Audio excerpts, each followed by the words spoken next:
Hello, welcome to Weekly Culture Conversations. I'm Danielle Peters of Happy Team Culture, and every week I'm having real conversations with leaders about culture, leadership, pressure, and what it actually feels like to lead a team right now.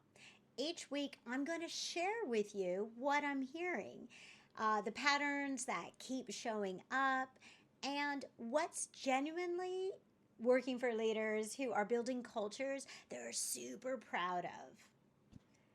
It's going to be real, it's raw, and if you're leading a team, chances are you can relate.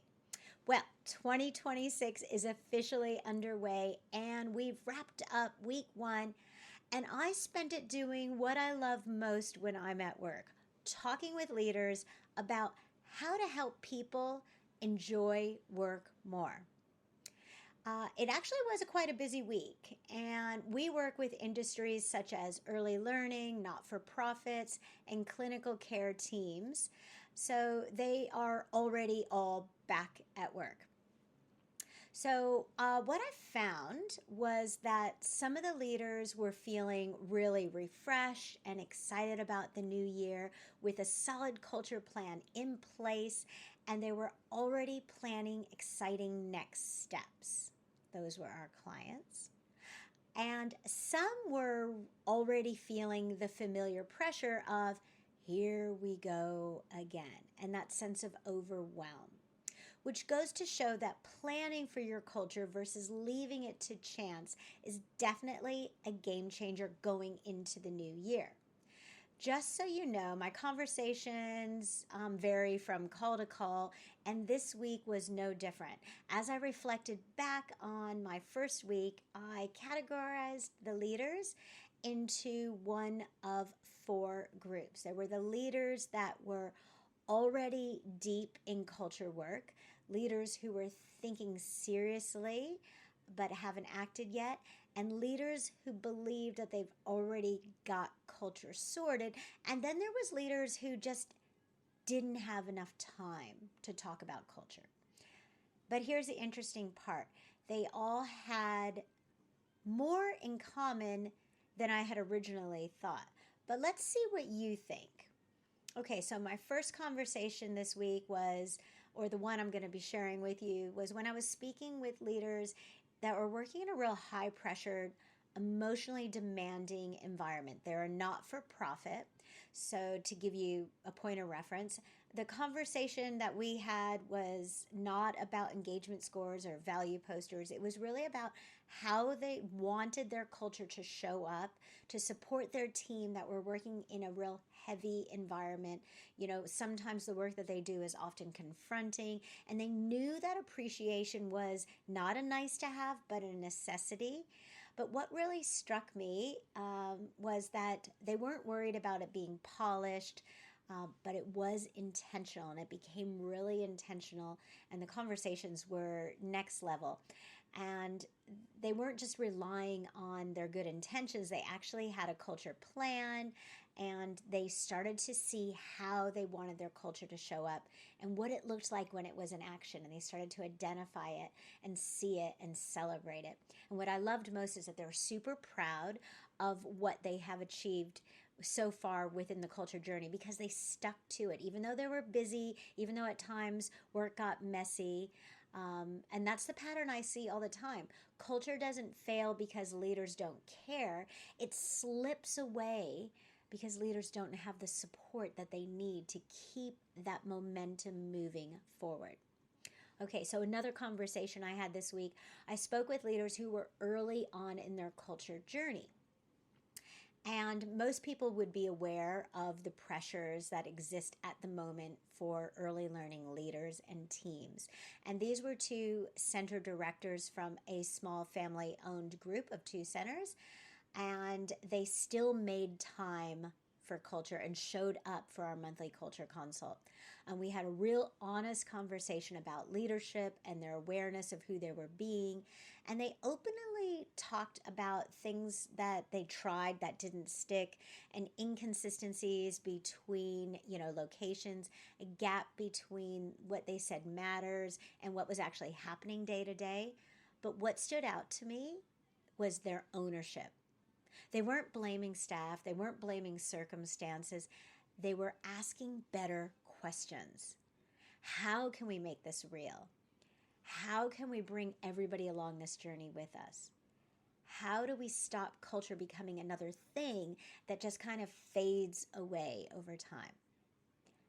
And here's the thing, that leaders at this stage often think that they're behind because, they're just started their journey, but they're exactly where they need to be. They're starting to be aware, they're curious, and they're ready to dive in and do it properly and grow. And then I've got another conversation about a leader who was worried about disconnection. And she actually reached out to me because she saw a post on LinkedIn from another client of ours, Super Butcher, and she loved how they were committed to maintaining their super culture and how they shared their culture work publicly. So proud.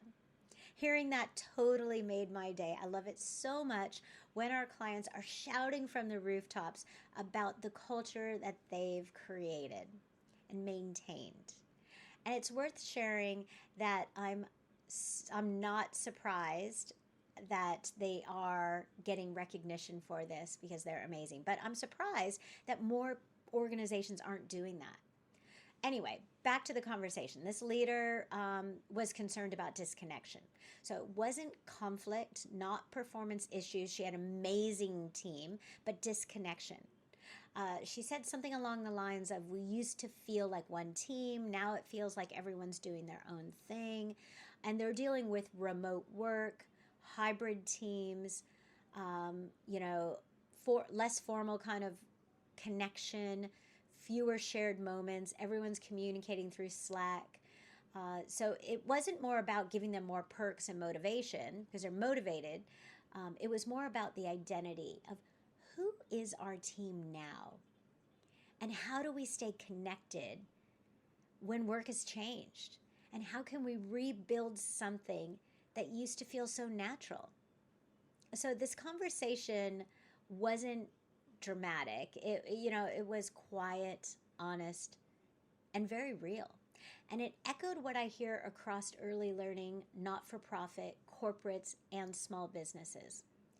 And then that fourth conversation, this is for people that said, oh, we already have culture, or I'm too busy, I can't deal with it right now. And it needs to be said out loud. But I keep hearing these leaders say everything's fine. I don't have time to focus on culture, or culture isn't a priority. But what's interesting is when you're actually listening to their conversations, they're using excuses and saying words like, I'm dealing with a lot of staffing issues right now. I don't have time to focus on culture. Doesn't that seem obvious? If staff are leaving and communication is breaking down and there's inconsistency in your business, whether it's early learning or not-for-profit or small business, you need to get people on that same page. So culture isn't absent. It's there, and it's speaking loudly about what's happening within your team. So what do you think the common themes were from this week's conversation? I'd love to hear your thoughts, but I zoomed out and looked at these conversations, and I found, a couple common themes. Disconnection. It's a real issue, right? It's not motivation. People still care, leaders care, but connection has changed, and many teams haven't just caught up just yet. Leaders are tired of guessing. They don't want another idea. They want clarity. They want confidence. They want a plan. Culture feels risky without structure. Many leaders are afraid to start something, and they don't want to get it wrong, or they don't want to drop the ball. And leaders making progress aren't waiting for perfect timing. They're starting when it's messy, but they're getting support. And culture is already being experienced every day, whether leaders choose to lead it intentionally or not. Now, here's my culture insight for the week. Culture doesn't break in loud ways. It drifts quietly through disconnection, inconsistency, and leadership overload, unless someone intentionally brings it back into focus. In looking back over the week, some leaders I spoke with were confidently leading culture in this new year. Some were just building it, and some were quietly worried about it. But every single one of those leaders at one point or another is thinking about culture. Culture is how you make your team feel appreciated and supported. It's how you help them love what they do and where they work. And it's worth the work. So, week one, weekly culture conversations, different industries, different stages, same underlining truth. Culture is already happening. The question is whether it's being led on purpose. Bring on week number 2.